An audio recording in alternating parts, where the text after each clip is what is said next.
Hello and welcome to Smart Investing in the Philippines. Everyone, this is Catherine Cheryl Lopez and this is podcast. We will simplify investing for Filipinos. Whenever you are beginner or already have experience, we'll help you to understand how to grow your money wisely.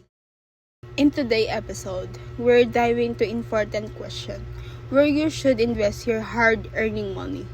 We will break down different investment options from time deposit and bonds to stock and real estate. So let's get started. First thing first, why you should invest. This segment is entitled Understanding Investment Option.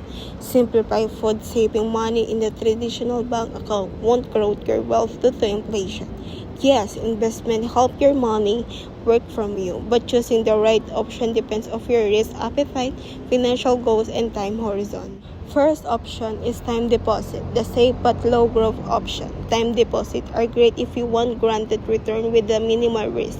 In the Philippines, banks offer time deposit with interest rate typically range from 2% to 4% per year.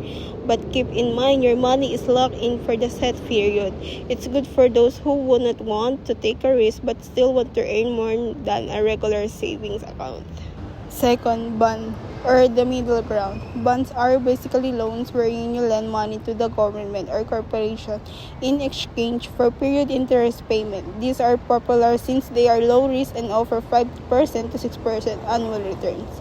Private corporate bonds may offer higher return but come with slightly more risk. Next is stock, an option with high risk but high reward. Stock allow you to own a piece of company if the company grows, so those your investment. The Philippine Stock Exchange offer opportunity to invest in the big companies like SM Ayala or Jollibee. While stock can give you higher return, they also come with the risk since prices change daily, and poor economic condition can lead to losses.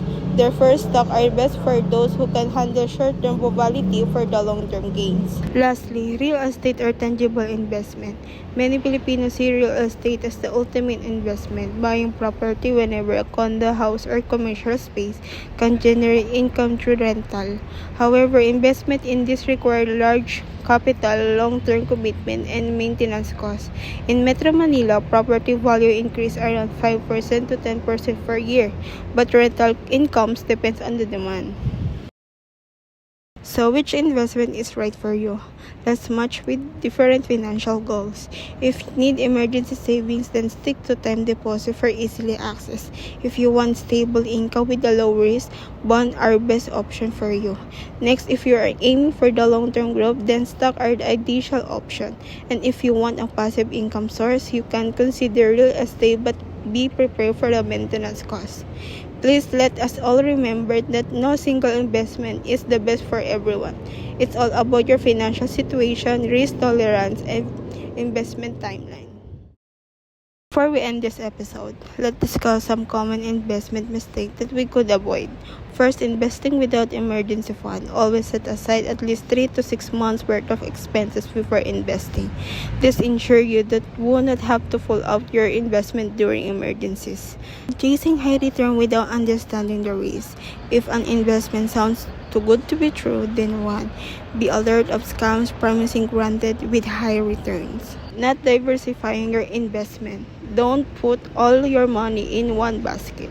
A mix of bonds, stock, and other assets can help balance risk and return. Investing without a clear goal. Before you invest, you should ask yourself, are you saving for retirement, a house, or just growing wealth? Because your goal will determine the right investment for you. And here my final quote for you. Investing can seem overwhelming, but with the right knowledge and discipline, it can be secured your financial future.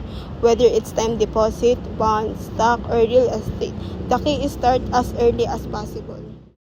That's it for today's episode of Smart Investing in the Philippines. Again, this is Catherine Cheryl Lopez. What investment are you considering? Let's discuss it. Send in your question and I'll be happy to answer them in the next episode. Don't forget to subscribe and share it with a friend. Until the next time, invest wisely and stay financial smart.